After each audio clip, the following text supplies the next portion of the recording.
आशा का संघर्ष। गांव रामपुर में एक संयुक्त परिवार रहता था। परिवार के मुखिया थे दयानंद जी। उनके 2 बेटे, प्रकाश बड़ा बेटा और मनोहर छोटा बेटा। प्रकाश की पत्नी का नाम था रेखा और मनोहर की पत्नी थी आशा। रेखा के 2 छोटे बच्चे थे, नीलेश और तन्वी। वही आशा की कोई संतान नहीं थी। इसी वजह से घर में हर समय उस पर ताने कसे जाते थे। सुबह सुबह रसोई में काम करते हुए रेखा ऊंची आवाज में बोली, आशा, तुझसे तो ठीक से झाड़ू पोछा भी नहीं होता, और बच्चे संभालना वो तो तेरे बस की बात ही नहीं। सास शारदा देवी ने भी हाँ में हाँ मिलाते हुए कहा, सही कहती है रेखा। ना बच्चे पैदा किए और ना ही कोई खुशी दी इस घर को। किस्मत ही फूटी है तेरी। जा, उधर पिछवाड़े जाकर काम कर। बेचारी आशा आंसू दबाते हुए झाड़ू लेकर पिछवाड़े चली जाती। सुबह से शाम तक काम, कभी घर के बर्तन, कभी पशुओं की देखभाल, कभी खेतों में मजदूरी, कभी घर घर दूध देना। लेकिन इस फिर भी शून्य।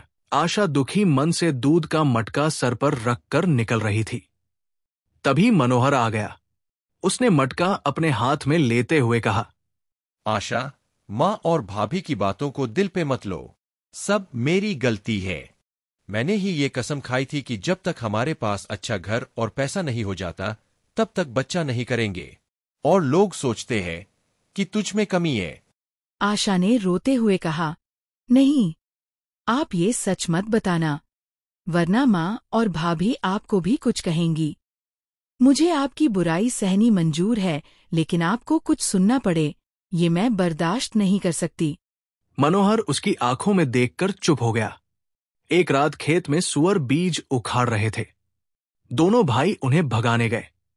तभी मनोहर को सांप ने डस लिया। सब उसे दौड़कर घर लाए।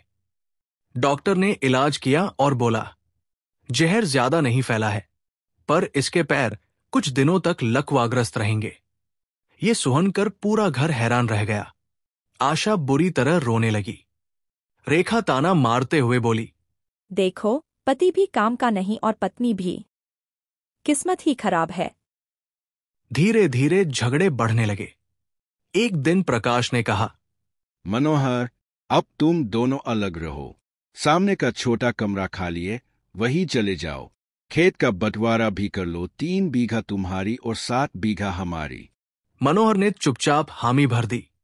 आशा की आंखों में आंसू थे, लेकिन मनोहर ने उसका हाथ पकड़कर कहा, मत रो, यह नया अध्याय है। देखना, यही से कुछ अच्छा शुरू होगा। छोटे कमरे में रहकर आशा और मनोहर ने नए सिरे से जिंदगी शुरू की। मनोहर धीरे धीरे ठीक होने लगा। उसने खेत में नली और पाइप का नया जुगाड़ लगाया ताकि पानी कम बर्बाद हो। शुरुआत में सब हंसते थे, अरे ये सब बेकार है, पानी पंप से ही देना सही है। लेकिन समय ने पलटी मारी। प्रकाश के खेतों की फसल पानी ज्यादा लगने से खराब हो गई, जबकि मनोहर की फसल खूब लहला उठी। बाजार में अनाज बेचकर मनोहर को 2.5 लाख रुपए मिले। उसने तुरंत नया बोरिंग और पंप लगवाया। धीरे धीरे उसके खेत बढ़ते गए। 1 साल बाद हालात बदल गए। मनोहर अब गांव का बड़ा किसान बन गया था। उसकी 40 बीघा जमीन हो चुकी थी। लोग उससे खेती सीखने आने लगे। सबसे बड़ी खुशी तब आई जब आशा मां बनने वाली थी। खबर सुनकर पूरा गांव खुश हुआ। प्रकाश और रेखा अब पछताते हुए बोले, भाई, अब तो तू इतना बड़ा हो गया, चलो फिर से साथ रहते हैं। बच्चों का भविष्य भी अच्छा होगा। मनोहर मुस्कराया, भैया, जब सबसे बुरा वक्त था तब मेरी पत्नी मेरे साथ खड़ी रही। आज अच्छे वक्त में मैं उसे फिर दुख में क्यों डालूं? अब हम अपनी राह खुद बनाएंगे। गांव वाले कहते, देखो, सबसे अंधेरे वक्त में ही असली रोशनी का रास्ता निकलता है। मेहनत और धैर्य से सब मुमकिन है। इस तरह आशा, जिसे कभी बाज कहकर ताने मारे जाते थे, गांव की सबसे सम्मानित स्त्री बनी।